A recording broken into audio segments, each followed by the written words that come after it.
దేవా నన్ను నీ సాక్షిగా నిలబెట్టు, ముందిక్కడ నిలబెట్టు, తర్వాత మా ఇంటిలో చెయ్యి, తర్వాత నేను పనిచేసే స్థలంలో చెయ్యి, తర్వాత నాకు ట్రాన్స్ఫర్ వచ్చిన స్థలంలో చెయ్యి, తర్వాత నాకు పోస్టింగ్ వచ్చిన స్థలంలో చెయ్యి, తర్వాత నేను వెళ్ళే దేశంలో చెయ్యి, నేనున్న ఫ్యాక్టరీలో చెయ్యి, నేనున్న కాలేజీలో, నేనున్న హాస్టల్లో,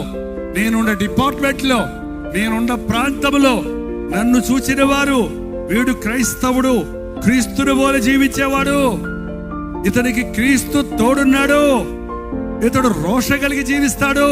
ఇతడు మద్యపానాన్ని ముట్టడు, ఇతడు దొంగలెక్కడు రాయడు, ఇతడు అబద్ధాలు ఆడడు, ఇతడు మోసాలు చేయడు, వీరి దేవుడు పరిశుద్ధుడు, ఈయన నమ్మిన దేవుడు గొప్పవాడు అని ఇతని బ్రతుకు చూస్తే తెలుస్తుందని నిన్ను చూచి అనేకులు క్రీస్తును నమ్మునట్లుగా మనం బ్రతకాలి.